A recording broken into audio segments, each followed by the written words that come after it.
અહીંથી જેવા તમે અંદર જાઓ છો તો એ જંગલ વિસ્તાર છે, તો મહેરબાની કરીને આ જંગલ વિસ્તારની અંદર આપણે પ્રવેશ કરવાનો નથી.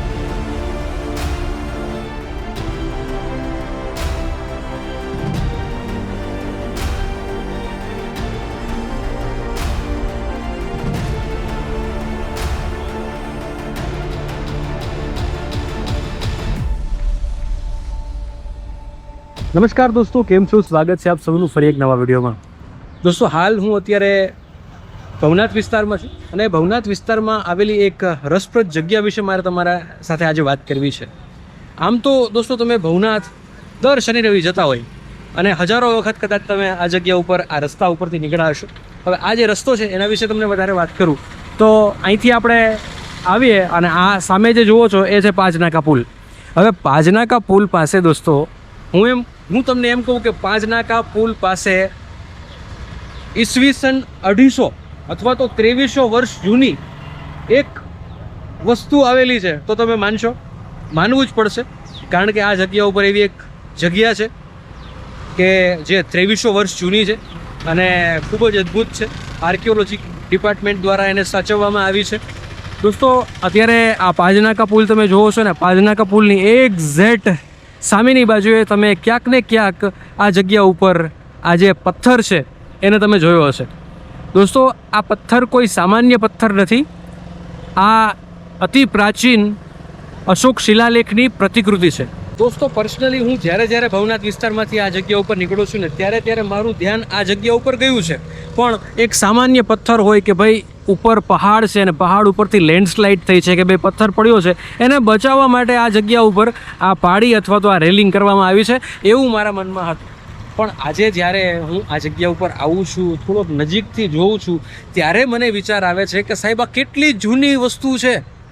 આપણે આજે એને એકદમ નજીકથી જોવું છે અને જાણવું છે કે ખરેખર આ વસ્તુ શું છે અને ત્યાં જે લિપિ છે એમાં શું લખેલું છે. આમ જોવા જાય તો મારો એવો કોઈ અનુભવ નથી અને મને ખ્યાલ પણ નથી અને હું જાણતો પણ નથી આ ભાષા. પણ એક કહે ને કે ટ્રાવેલર તરીકે મારી એક ઈચ્છા એવી છે કે ભાઈ હું આવી કોઈ વસ્તુ જોઉં તો તમારા સાથે શેર કરું.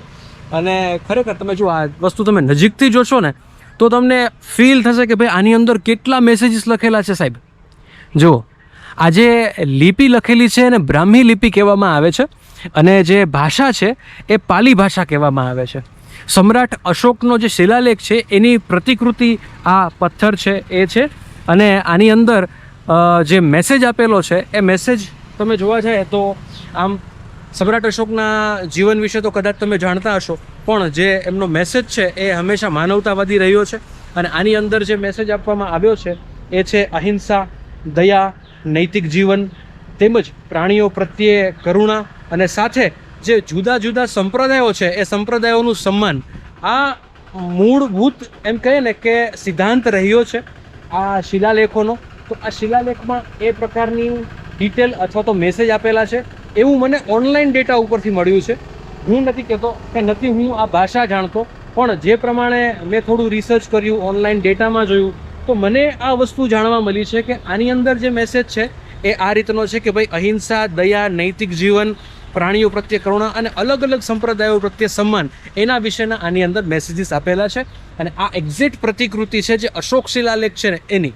તો દોસ્તો, આ એક ખરેખર હિડન જેમ હતું. ભલે રોડ ઉપર જ છે, પણ હું એમ વિચારું છું કે કદાચ તમે આ જગ્યા ઉપર નીકળ્યા હશો ને તો કદાચ તમે આ જગ્યા ઉપર ધ્યાન ગયું હશે, પણ અહીંયા એક્ઝેક્ટલી શું છે એ તમને ખ્યાલ નહીં હોય. એ મને એવું લાગી રહ્યું છે, કેમ કે હું જ્યારે નીકળું છું ત્યારે મને ખબર નથી. આજે પર્સનલી જ્યારે હું અહીંયા આવ્યો ને ત્યારે મને એમ થયું કે સારું આ કંઈક તો છે આની અંદર.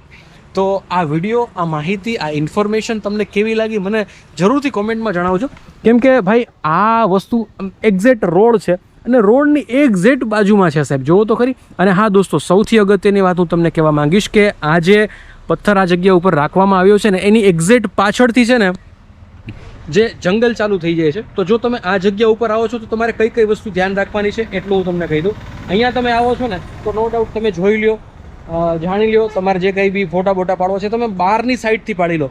પણ સાહેબ અહીંથી જેવા તમે અંદર જાઓ છો ને તો એ જંગલ વિસ્તાર છે, તો મહેરબાની કરીને આ જંગલ વિસ્તારની અંદર આપણે પ્રવેશ કરવાનો નથી. સાથે જ બીજી સૌથી અગત્યની વાત, તમે જ્યારે આ જગ્યા ઉપર આવો છો તો આ રેલિંગ આ મૂકવામાં આવી છે.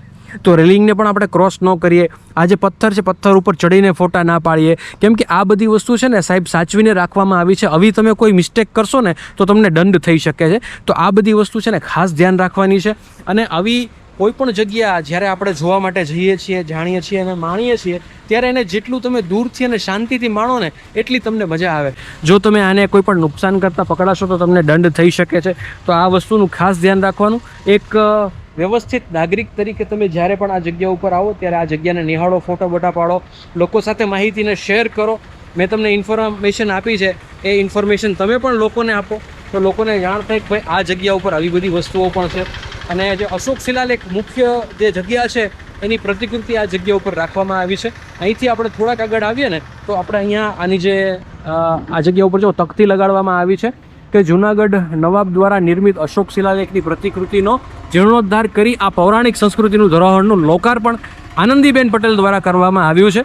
અને એક્ઝેક્ટલી આ લોકેશનની આપણે વાત કરીએ તો આ છે પાજનાકા પુલ, અને પાજનાકા પુલની એક્ઝેક્ટ સામેની બાજુએ આ પથ્થર આવે છે. તો દોસ્તો આ ઇન્ફોર્મેશન આપને કેવી લાગી જરૂરથી કોમેન્ટમાં જણાવજો. આવા જ વિડીયો જોવા માટે ચેનલ મિલન દાણીધારી અને સબસ્ક્રાઈબ કરી લેજો. ફરી મળીશું નવા વિડીયો સાથે. ત્યાં સુધી જય હિન્દ, જય ભારત, જય ગિરનારી.